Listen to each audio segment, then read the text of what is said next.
Hey, hit the play button. Will you, it's a record button? Hit the play button, come on. Well, don't do that. I can't help it.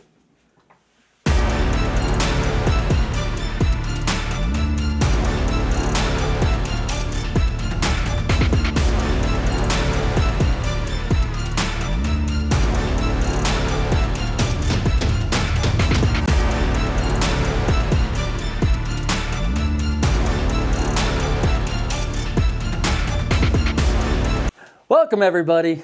It's 2025. We're a little slow on this video. We're putting out a video of what we did in 2024. It all was a giant blur, to be honest with you.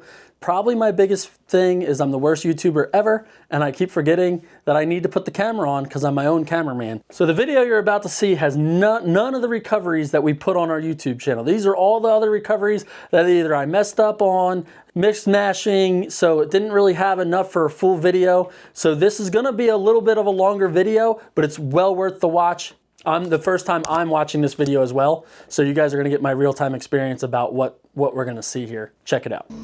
All right, we have Mr. Robbie Miller's flatbed here. He gave me a call. He got stuck, he picked up this Jeep and got stuck in this guy's front lawn. He's a little embarrassed. He's got the best dogs ever. Oh, hello, Miss Megs. Benny. Hello. Forget the other dog's name right this second. I can't remember, but the brown one's Benny. It's funny because in the video, Benny. There you you knew go. Maggie. Maggie, there, and I didn't know Benny. You didn't know Benny, Yeah, I'm but then he told you Benny. That's right? that's what happens in my mind. Yeah, he for some reason ended up in his front yard to get this Jeep, and he sank. So made a very easy recovery. We used JM rigging on this one. I'll just hook my chain to it. This is one of my favorite ropes, a little kinetic energy action. Did I winch him out? I don't know what I did. I guess I winched him out at first. Or did I start rigging and then decide to... See, this is what happens, 2024. I don't even remember. This was a long time ago. Far side.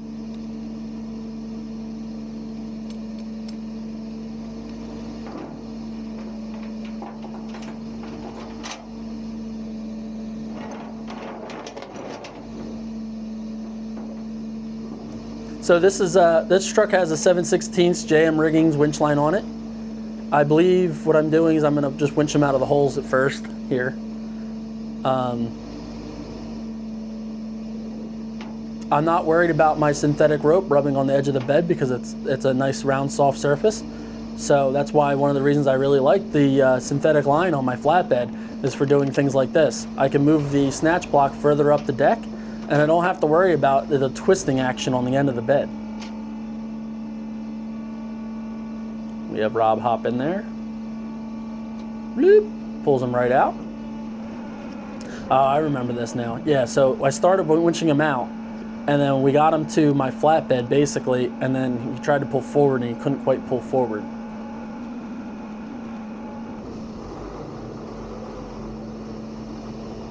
I'm so strong. We'll pop that up on there, pull forward. So Rob Miller's a longtime friend. The commander actually showed up from Rob Miller's. I was there, did a tow for him, and then I saw the F450 that is the commander, and I told him I wanted it. So me and him horse traded jobs for the commander. That's how I ended up with that chassis. And I believe he gets stuck again.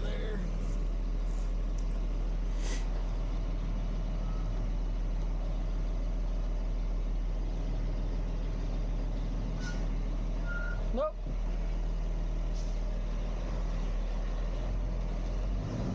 And this time I go out and use the JM rigging line. The double braided nylon rope. Which is also one of my favorite tools in my toolbox at this point. I actually just went out and did it in a Isuzu box truck. I totally forgot the camera. It would have been such a cool video. It was like 2 miles out in the woods in Pine Barrens. I drove the flatbed down through the Pine Barren Trail. What is that box truck doing? He was following his GPS. Yeah. And I think if I was following a GPS and I reached the end of the houses and the trail got narrower, I would have been like, nah, we're gonna turn around and go back. Nope, this guy just kept it pushing. He got to a power lines and then he made a left turn and drove down to the end of the power lines until the power line trail ended at like a cul-de-sac thing. And then when he went to, yeah, that was the end of that. So a little double braided nylon, bloop, popped them right out. And that's how you hit those ropes, guys. You don't fly when you go to hit the rope. You literally just drive forward like you would normally pull away from an intersection of a light. Like, you don't want to hit those ropes with all the power in the world. I mean, I guess if you have a smaller vehicle and you're trying to pull out something big, maybe, but I never hit those like that. The one thing I love using these ropes for is it doesn't hit hard. It's got that nice bump, it handles it. My truck weighs 21,000 pounds by itself. Rob's with the Jeep on it is probably just under 26, maybe a little less, maybe 22, 23. I know his truck empty weighs probably about 16,000. So what's a Jeep weigh? 4,000? So it's 20, 21 probably. I'm maybe a little high on my figures, but I love using those ropes for that reason.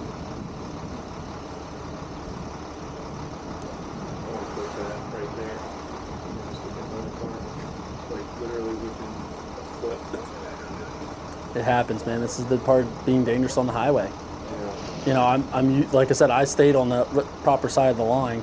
I mean, we are blocking the road. I have strobes on. I don't know if Rob, I guess Rob doesn't have his strobes on, but you wouldn't be able to see his strobes from the back anyway.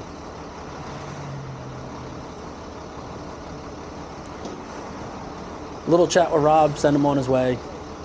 Said Rob's a good time friend of mine.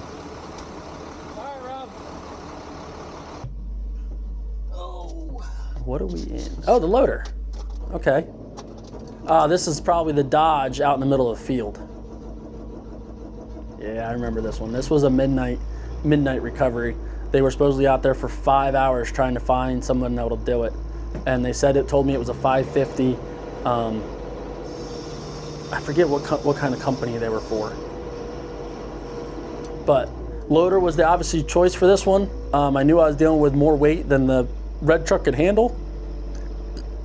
Loader being four-wheel drive, weighs 13,000 pounds.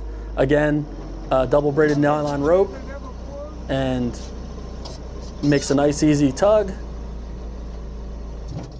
I actually had to give the sauce a little bit with the loader. I tried to pull lightly one time, and the loader didn't have enough traction in the wet field.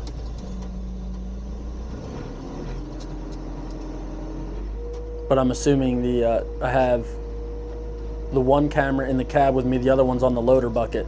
So this guy says, be careful of the coyotes.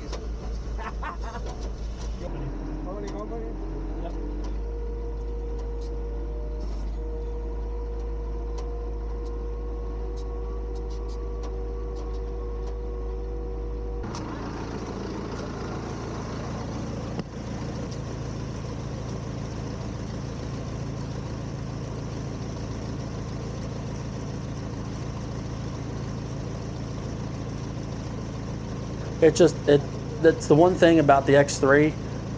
It takes phenomenal footage when it doesn't have lens cap covers on it.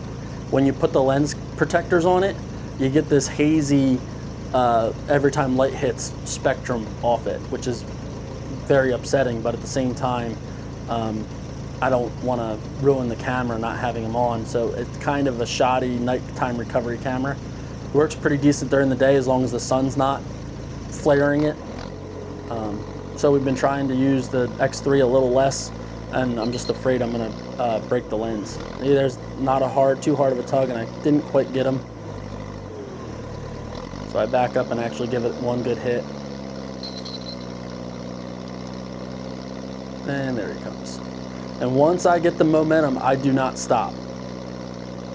I know if I stop, he's getting stuck. So, and you can see the ruts from the tractor. This field was soggy. So we just basically I feel kind of bad for the farmer, but they just wanted the truck out of the horse paddock. So we just told the farmer I was just gonna pull him from the front, make a U-turn, and go right out the gate I pulled in.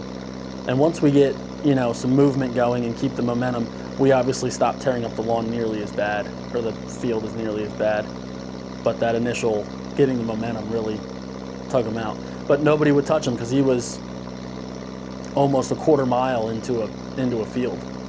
So nobody had the equipment around that would go out and do it.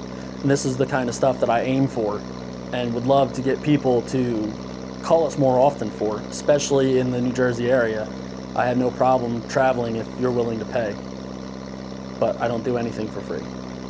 And if I do it for free, there's a reason.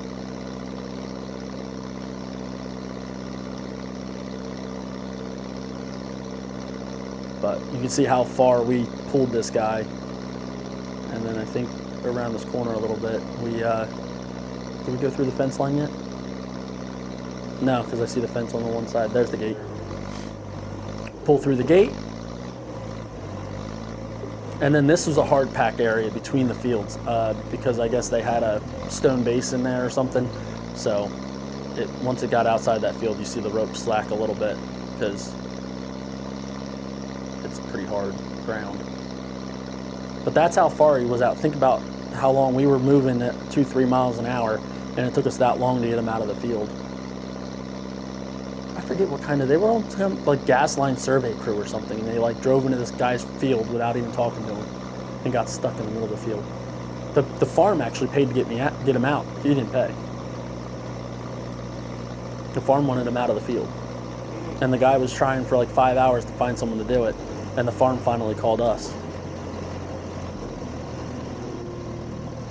The old 07 Kenworth brought the loader out.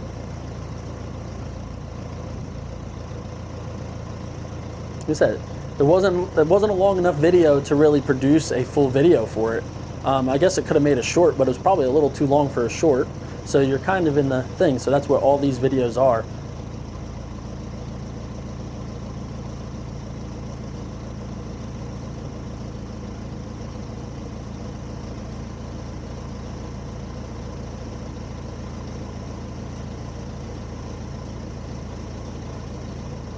Ooh, red truck.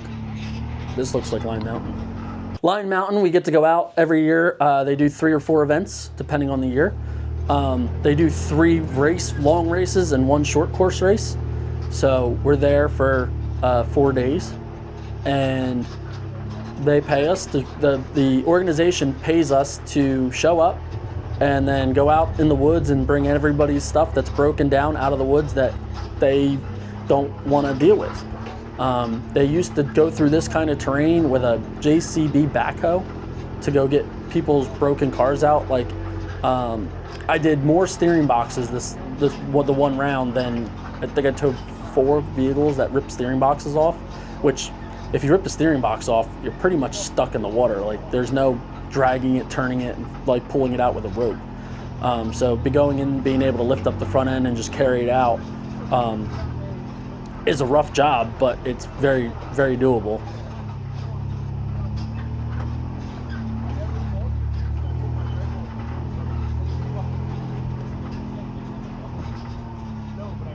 But Line Mountain's a really cool place. If you are looking to go racing, any kind of, it's a go fast kind of Ultra 4 style race. If you're looking to get your feet wet, check out Line Mountain. Really nice people. Super cool venue, easy to get to, and they put on 3 races a year. They do a coal bucket, they do the 7-miler, and they do, there's one other race in there, I can't think of the name of it off the top of my head, but they do 3 races a year. I'm there at all 3 races every year from now on. Their Line Mountain committee pays me to show up. I hang out there for the day, watch people race, and then as soon as the race course closes, we go out and bring everything back that's broken. We did 7 tows the last time I was there. We got on the track at 5 o'clock, and then we were out there until about 3 in the morning pulling vehicles out. This is a famous spot. I've towed 3 different side-by-sides from this same exact spot with broken ball joints. They come around that corner. There's like a dip in the back corner around that corner, and they literally just, I guess the way they come off it like is a sideways bump, and it just rips the driver's side ball joint right off. Like I said, I've done 3 side-by-sides in 3 different brands. One was a Yamaha, this one I think is a Polaris or a Can-Am. This is a Can-Am, and I did a Polaris. There's that stupid thing getting hung up again. Bloop. This is where the red truck shines. Side-by-side recovery, it loves side-by-side recovery. It's not a huge fan of the bigger cars, but side-by-sides and stuff like that, I would tow with that truck all day long. Look at the side-by-side stuck in the pond. Yeah, side-by-side in the pond was a good recovery this year. That was fun. Actually, but the side-by-sides also, when you tow them, stay pretty close to the truck, and so when you're swerving in and out of the trees and stuff, it's not so bad. there's another one that it does really good at that will be released later this year.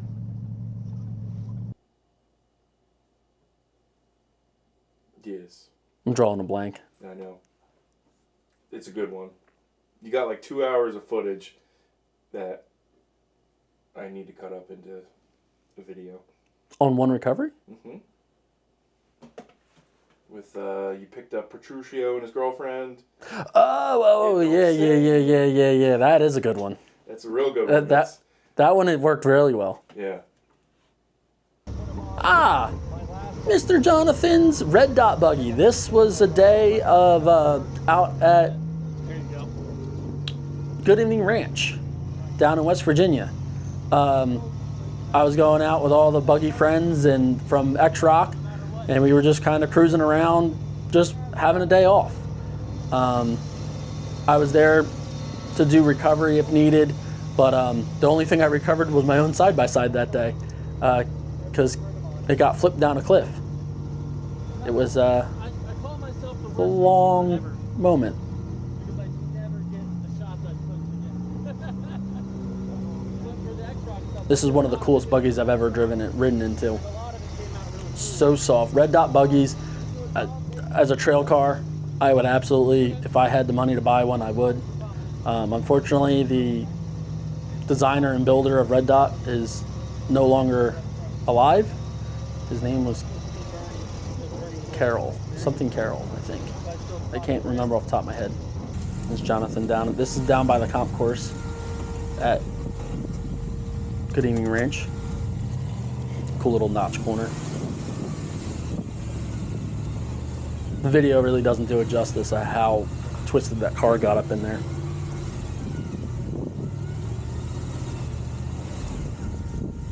Rear steer that way.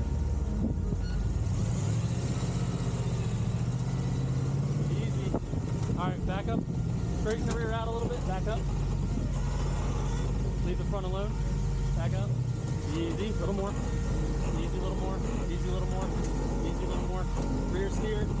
Right there. Come forward. Nice and easy. Start straightening out the rear just a little bit. Oh, too much. Maybe too much. Turn back a little bit. All right, come on up. We're trying to talk him through it a little bit. His belly's getting caught up on that just a little bit. It just needs a little. Rear steer into the wall. Turn the rear the other way, bud. You to go a little more? Support of this cage getting hung up on that rock. Yeah, the cage is getting caught up on that far side, and the belly pan's getting caught up on this side. I'll call So, the door bar pretty hard. I think what we end up getting him to do is we backed him up and got the rear tire up on the wall on the other side a little bit more. Hard pass front. Nope, yep, keep the whole front turn thing this way. that way, turn the rear the other There you way. go. Come on back. He's gonna try to move the whole car over. The lower link bar is just not allowing you to go over either. Alright, try to get more of the rear He's gonna move around the the edge whole of the rear door a into the little car bit better. over. Come forward. Straighten the front as you come forward. Just leave the rear steer there, yep. See if it'll hold on to that rock on the way up. There it is. Now the belly, see the belly pan's over. Bloop, slide the rear around and right around he went.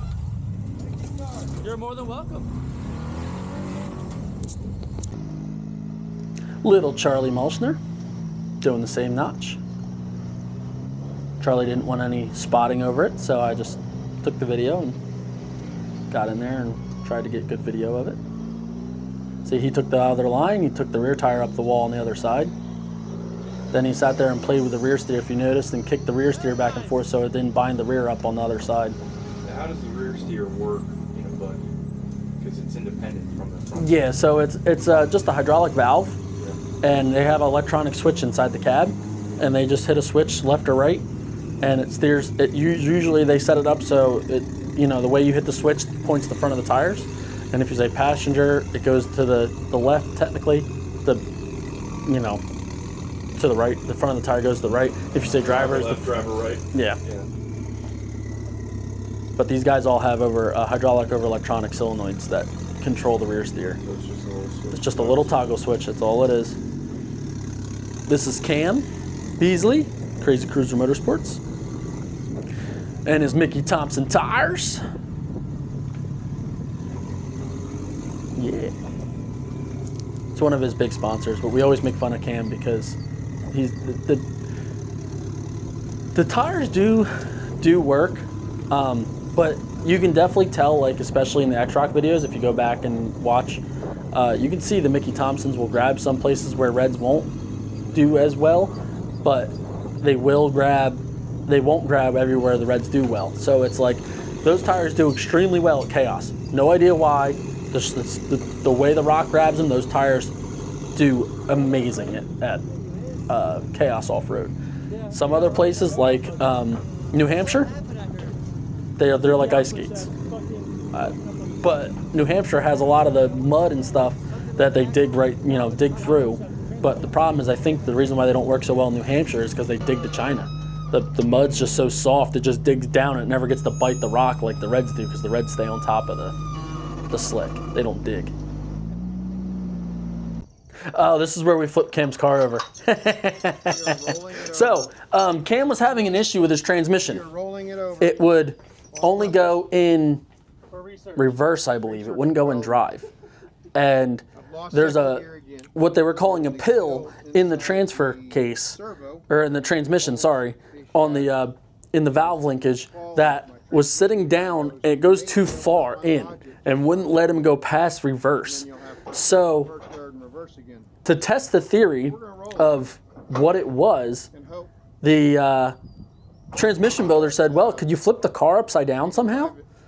And Cam, being the crazy guy he is, was like, yeah, we could do that. So we were like, all right, we're flipping the car. Let's do it. I'm actually, this is one of those moments of this car. Actually, I do want to voice over this at least. Watch how many degrees this thing goes and hangs before it flops over. It is amazing. It is almost straight vertical on its side, and it will not fall over.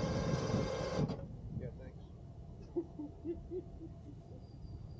Cam's getting his camera ready. Yeah.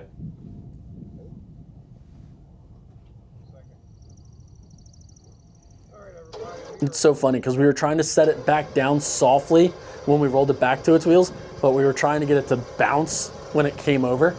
And you can see I'm hitting the winch a little bit, hitting the winch a little bit, hitting the winch a little bit. That thing's pretty stable, huh? And it barely goes over. You cannot tell me that is not amazing. That is very impressive. That car was balanced so low that it did not want to come over. It didn't even want to roll all the way over. Hold on, let's see what we got here. So he's going in to see if it'll shift now, which I believe it doesn't, and we finish rolling it over. All right, I guess we're just going to have to Go to the roof? go to the roof and re-roll it back onto its feet. Nice quality JM rigging.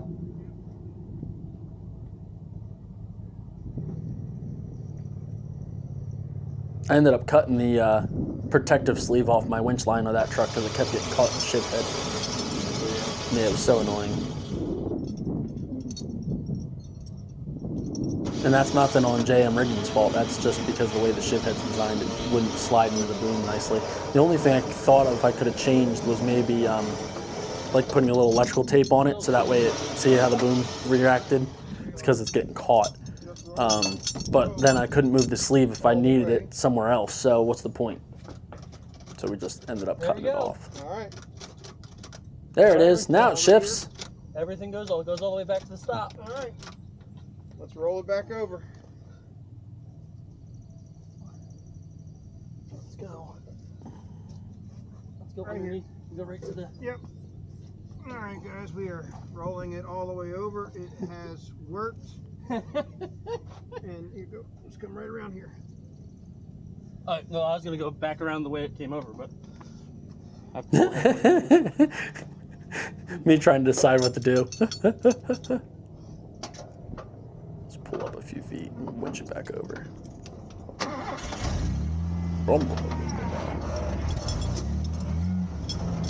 So the other thing is I didn't realize the reason why the truck started and like lurched like that.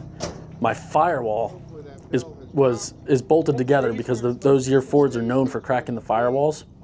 Well, I didn't know at the time that the bolt that's holding the two pieces of my firewall together was backing off. So I was pushing down on the clutch pedal like I always do, and the truck just wasn't stopping properly, and I couldn't figure it out. And then I finally was like, had somebody watching, and I pressed it and they saw the firewall flex, and I was like, oh, well, that's the problem. And then I went to go put an extra bolt in and realized the bolt that was in there was almost unthreaded off.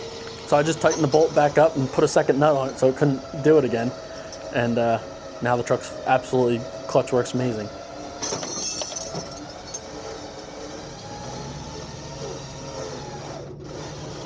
All right, we need to let off of it. Watch out. Let it come back. I didn't like something I didn't like. Position because the hook got caught under the. Let off. The hook got caught under the, yeah. I'll put another wrap thing on it.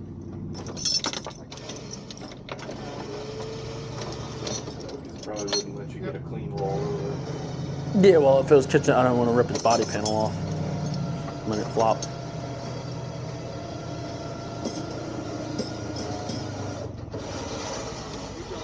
Put it on the other side. I don't want to hurt anybody's stuff, especially when we're just trying something in the parking lot.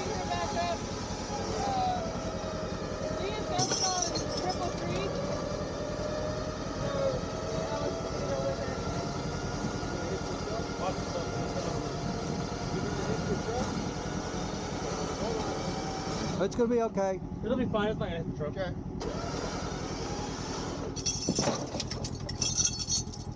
Oh, now you're pissed. Yeah, a little fuel. Okay. Now the question is the train still. And of course, that's not the way we wanted it to bounce. Nope. So we still now, because it bounced when it came back down, that pill fell back in that transmission and stopped it from shifting again. But now we know at that moment that he needed to go back to the trans guy, and the trans guy had to do something about that valve body. Yeah. This is little Charlie again. This is in the. I'm trying to think which part this is. I got a lot of cool clips of little Charlie this day. There's also a spot where who did it better, Big Charlie or Little Charlie? I don't know if you put that in here or not, but that was funny.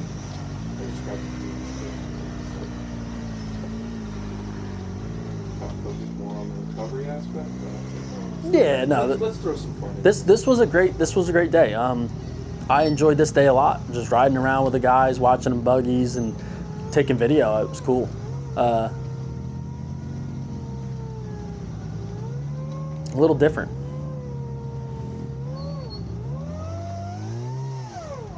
I don't think I'm too bad of a camera guy, if I say so myself. There's Big Charlie. And Tigger. I don't know if he still calls it Tigger or not.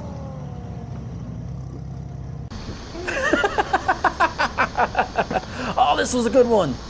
So this was a training class we set up for the Ewing Fire Departments. They cut this bus up. They actually rolled the bus over. I don't even know how they did it. I dropped it off, and I told them if they want us to come like pick it up and set it on a car or do anything, like we could do it for them. And they were like, yeah. And then we set cars up and stuff for them, and they never did anything with the bus. And the next thing they came over, and the bus was on its side. I was like, oh, that's interesting. So just shows JM rigging 7/16 line. That's a full city bus, and we pulled it right over.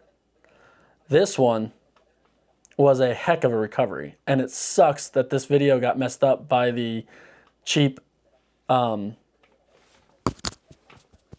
microphones that I used, that I tried out, because this would have made a really cool video for a full video.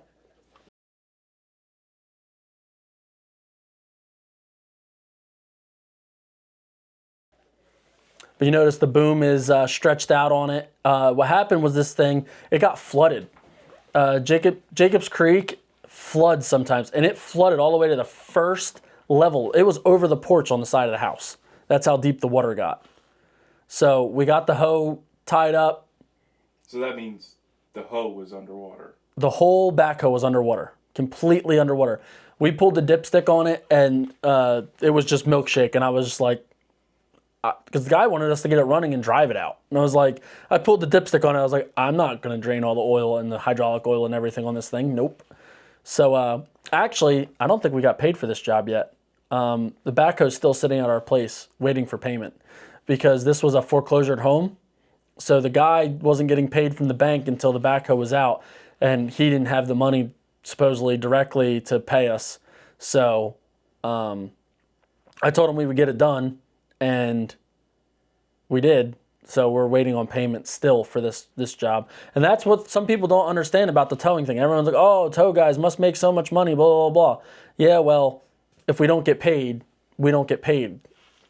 So we're never done. You know, you walk into a store, you buy something, you walk out, that store made their money. Yeah, they had to buy a product to be able to sell it, but we might never get paid for the job. Then we have a backhoe that you'd have to, you know, fix. But what's that backhoe really worth? Obviously enough the guy wanted it out of there. What's it worth to scrap it? $1,000. Yeah. I charged more than that to get it out of there. Sure. I had 2 people, 2 trucks, a loader, you know. And I thought it went fairly smoothly with, you know, not too much. The only thing I honestly was not thrilled about, we should have flip-flopped. I should have put the backhoe on my truck and had John put the loader on his. Even though the backhoe is technically lighter in weight, the way the hoe was off to the side and we couldn't get it to straighten out, personally made me feel super sketched out on that truck. It just leaned the whole time.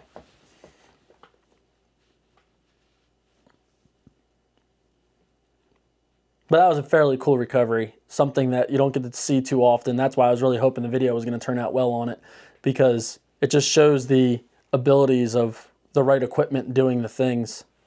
I had to back down the driveway. Oh, so the reason why I backed back down the driveway, so that front end loader, the fuel tank is up in the front. And it had a half a tank of fuel. But on that angle of that driveway was so steep that the thing would physically run out of fuel if you tried to go the other way, because the fuel tank would be lower than the engine, and the fuel pump isn't strong enough on that thing to be able to suck the fuel up that far. Here you are again watching the synthetic rope get wrapped up under tension. And unfortunately, I'm no longer running synthetic rope on my flatbed because Ramsey says that it's not made for synthetic rope. And I damaged the drum. So I had to go back to wire rope, which I'm not happy about. That happened at this call, actually.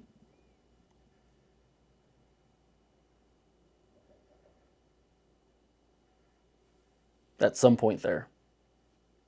The drum in the middle got crushed about 1/4 of an inch, which then pushed the drum into the side covers of the winch. So when we get back and I go to free spool it to pull the line back to the end of the truck, because you see I just drove the loader off. Yeah, I couldn't pull the free spool. So then we started looking and we realized the drum's messed up. And Ramsey warranted the winch drum because it was under warranty. But they said they will not warranty it unless we showed proof of buying a steel cable for it. So we had to buy the steel cable and send them proof, and then they sent us a drum. Because that winch was designed, it's a 12,000 pound Ramsey winch. It was designed in the 80s, they said, and it hasn't changed since. So the drum was only designed for... That sounds like something they need to, come up with the times. Yeah, well, supposedly they're saying it would cost so much money to design the new winch that it would end up costing the companies more money for a newer style winch, which I don't understand why they just can't make a fabricated drum for it and put it on the winch, but whatever. So you see, we dragged this thing through our yard, and I stuff it back here with Tractor Joe's stuff, because Tractor Joe, that's how we ended up with the job, is Tractor Joe was supposed to be fixing it. And but he's not, I told Joe he's not allowed to touch it until I get money. So we put it in the back here and stuffed it off to the side, and there it sat. What's next? Oh, the camper. Oh, this was a wild one. Oh, this one's so exciting. This guy was making a delivery to this house. He's like a hot shot kind of guy. He has a toy hauler camper. This driveway, when I tell you, was I don't know how many degree driveway. It was steep. It was a workout walking up and down this driveway all night. The guy ended up driving to the top of the driveway. He hit the brakes and literally slid right back down the driveway and jackknife. So we had our 550 and the red truck there. I tried to drive the red truck up next to it on the lawn. The guy said he didn't care about his lawn. It was basically just overgrown burden anyway. And I tried to drive the red truck up around it, and it was so steep and so slippery and sloppy, the red truck wouldn't drive up the hill. And we probably could have winched it up the hill, but we had some technical difficulties with my alternator. I'm the youngest of six. That's why I got all the brains. My mother held out. I hope Mark heard that. / battery. I'm just the more daring one because I grew up with no rules. Honestly, should have clicked in my head at the scene that I should have put an alternator on it. But we ended up burning up the alternator at Line Mountain. I'm ready. You are ready. I am ready. Did the last 2 toes at Line Mountain with a bad alternator, with no alternator because I cut the wires off it because it melted. I would just let it do its thing. So what we were doing is we're cutting the fence out of there. There's a fence that was running down the side of the property, and it was like it was a crappy iron looking fence. It wasn't a real iron fence, but it's what it was supposed to look like. Yeah, it looked like a wrought iron fence. You'll also notice that the camper's into the side of the bed of the truck. Not much we could do with that. It just is what it is. Like, I couldn't jack up the truck. So we ended up putting a 3-part line to the front of this truck. From the bottom of the hill up to a tree, back to the truck, to another tree, and then back to the front of the truck. Give it a little bit. Little throttle. That truck by itself probably weighs 8,000–9,000 pounds. It was an F450. Keep going, get it. And the camper is another, it's a tri-axle camper. So it could weigh up to 21,000 pounds legally. So hold up. Let me see. We ended up using the original winch line off of the red truck's main winch, which was not a jam rigging.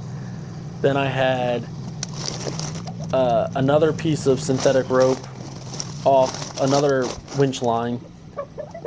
Those are both the lines I took off the red truck when I put JM rigging, when I got the deal with JM rigging. Hold all your brakes. And then we used those 2 lines, and then the 550's main winch line. No, just hold all the brakes. Obviously, you can see it run down the side of the truck down to the bottom of the hill. The light at the bottom of the hill is the 550 facing upwards. Go for it. Good. So we struggled and we got it up there, Go another 6 inches. and we got him to pull in, like up, there's like a little parking lot up at the top of the house. We pulled him all the way up there, and the original plan was to winch him back down. What we ended up doing Yeah, I'll be all right. is we ended up driving the 550 up the thing, turning around up in front of it, like so we could nose to nose, and then I backed down, or he backed down, and I pulled down in front of him, holding him so he didn't go sliding back down the hill. What I want you to do is go suck it back in. And we know our Yeah, 550, I believe it weighs 13,000 pounds by itself. So we knew we had enough anchorment to hold it back. What? I mean, it's barely touching the truck, so I can physically sit here and hold it. We ended up just grabbing, there was a whole box of rigging that I took off Yeah, so that's going to be the the trucks is when we got your jammed. two wheels on your paper touching right now. Hopefully, And we ended up, we didn't want to take a whole bunch of brand new rigging that we want to sell, hopefully. So we ended up bringing all the used equipment that we know would work. All right, off your brakes. There you go. So we didn't know how much we No, would you're good. need. A little bit of tiring. Like I said, I can. Oh, maybe I can't. Once all that weight's on there. This was also a job that happened, and at first I was trying to get him to wait till daylight to do this job, just so we could actually watch stuff better and easier. Just the suspension? All right, I'm But, sure that was the noise from the suspension getting loaded back on it properly.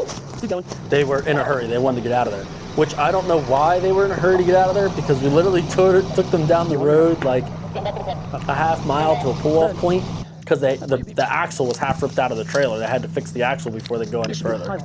So waiting till, and it was a Friday night, so waiting until the morning wouldn't have changed anything in their what they were getting done, other than the guy would have been able to get in and out of his driveway. Was the only. Jesus, take the wheel. Okay, all right. Oh, we also put a snatch block down next to it to a tree right here to keep the winch line off of the Try it out and see 450. how it goes. Because honestly, I think at this point, you're at what you're at. I don't think it's going to bother it. But this was a super cool job to handle. I just wish we could have done it in the daylight, got better footage of it, and No, it's leveling right out. I didn't get too much footage on it because I kept putting the I don't camera like the down. axles are all like wonky right now. shutting it Because the stresses off. of it being all going through the terrain.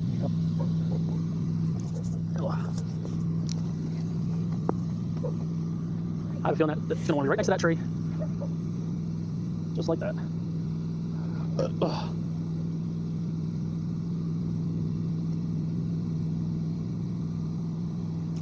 That's the other thing I wanted to do and I never did with this video. I wanted to go back in the daytime with an angle finder gauge and put it on that driveway and video Go it. for it, I'm holding pressure. That driveway has to be a 30-degree hill. It is no joke. Little 550. Yeah, people want I to. probably could have backed the rotator in there. The problem is if I backed the rotator in there, it would have been in the No, driveway. so that, like I said, that guy was making a delivery. He was like a hot shot guy. Oh. But that's how he used the pickup truck and camper to stay away from the ELD rules. So he just basically tells DOT and stuff that he's just going camping, but he does hot shot loads. He's one of those guys. Oh. Hold that. It's pretty slick, but at the same time, so that guy does nothing but him and his wife, and there's like 5 dogs in the truck, and there was like 3 dogs in the camper. No, you can hold it. Just hold it there. Because the dogs don't get along, so like they have to keep the dogs separated. So I was like, oh, so like that's why it was insane. Just leave it. Hold it there. But yeah, the guy basically tells, DOT and everything that he's just going around, camping. And they so happen to ship dogs. That's what part of the dogs were. They for words in my mouth. Adoption agencies, sometimes they move dogs from like Alabama to like New Jersey because obviously more dogs get adopted in Jersey. So those guys would like haul the dogs. So they had like their own personal 3 dogs in the truck, and then they had the other dogs in the camper in crates. Reach in, sir. I forget what he delivered to this house. Some kind of antique, if I remember right. Antique cabinet or something. Did it survive? Yeah, because he got up the driveway. They unloaded it, and he went to back down. That's when it That's when That's when it, he said he went to be backed up like 2 feet, hit the brakes, and the whole thing just slid down the driveway. So right here, we didn't like doing that, putting that underneath the truck like that, but at that point we had no choice. It was either do it or not finish the job. So we just kind of ran over that rope real quick. Go for it. Radios died. And that's all the footage I got because I should have videoed going back down because that was sketchy. Ah, here we are starting the Commander videos. I have been pushing super hard with this the last couple weeks and not filming much but updates at the end of the night. Basically is all I've been filming because Hubble's got a couple, he picked up the camera and videoed like us bending tubes and stuff every once in a while, but it's been very slim pickings. But manifolds are done, oil coolers done, injector O-rings are done, up pipes are done. I got a whole new fuel system for it. The cage is done, and now we're to painting at this very point on the 3rd. Study the 3rd or the 4th. We got Tyler. I know where we're going with this one. We are going to Dock Day. Every year we go down to Titusville, New Jersey, and we help out a whole crew of people pulling their boat docks out of the river. It is an awesome day. It always ends in breakfast and some BSing at the end. Again, the video is probably not the best because I was just trying to put the video and let it go. But super fun day. Again, these docks are up a really steep hill, so I basically sit at the top of the hill, and they used to do it with like hand cranks and manpower, but as you can see, that is a heck of a hill. And whoa, whoa, whoa. You see all the people hanging out, and I do this very cheaply. I don't charge these guys a whole lot to do this every year. It's been the same price for almost 10 years now. Just because it's a community deal, everybody helps out, everybody's there, we're all friends, they all, it's a good time. It's really just a fun time when we're actually working, but there's a lot of jokes being made.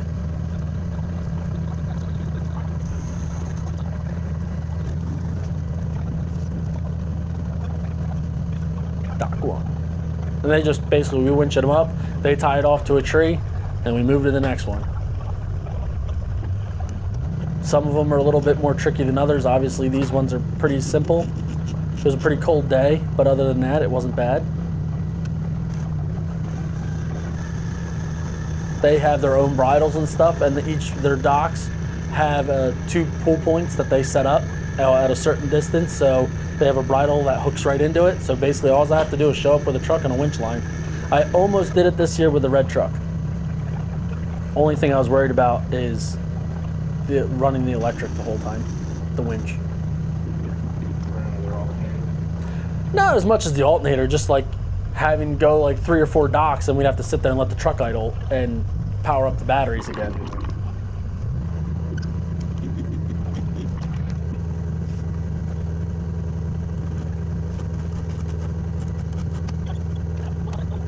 The Commander, this will be, next year we'll do it with Commander, it'll be really cool.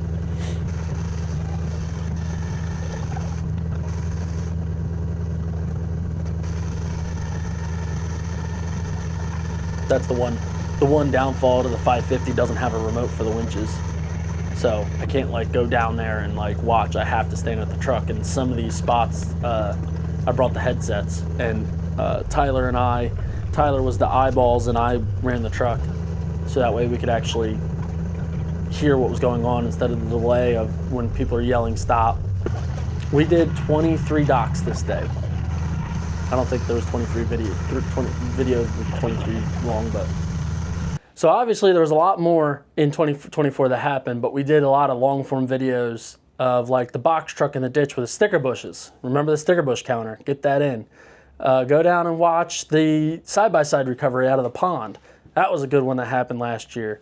We did, the container move. That was a pretty lengthy but fun video, showing you guys how to deal with them, how I deal with those, that truck box. AXT Welding, been a huge sponsor for 2024. They're back for 2025. They're going to do a lot of finishing up on the Commander build with the toolboxes and stuff like that. They're helping me out huge with that. We have Pro Fender shocks. They gave me a sweet deal on the shocks for the Commander. Scott's Custom Off-Road. They just made a portal box that is beefy, super beefy. It's going to be ran under Rock Labs. So check that out if you can find them, if you need portal boxes for anything. Scott's been a huge help on getting the hydraulics and systems and stuff working on the Commander. I'm a dealer for Barnes, so shout out to Barnes for all the help I get from them. If you need anything, you can reach out to me if you need Barnes stuff. JM Rigging, I'm the East Coast supplier of JM Rigging. If you need JM Rigging and you see me, I have stuff in stock in the trailer at all times. Come see me, come get your stuff, or you can use Mother's 10 on jmrigging.com and get a discount code there. I'm gonna give a shout out again to Line Mountain. I'm back on their season schedule for 2025. I will be at all 4 events that they are putting up. I'm doing recovery. I'm gonna put out a video as soon as I get the schedule all hammered out of where I'm gonna be. Another shout out to X-Rock. I've jumped on as a sponsorship with them yet again for this year. Our first event is KOH. So we will be out at KOH for 3 weeks. So we will be, like I said, posting a full schedule here shortly. This is a long video. Thank you if you made it here to watch, subscribe, check us out. All of our other videos. I appreciate every single one of you making it this far. And I'm super excited for 2025. Huge things happening, and you don't want to miss it. Thank you.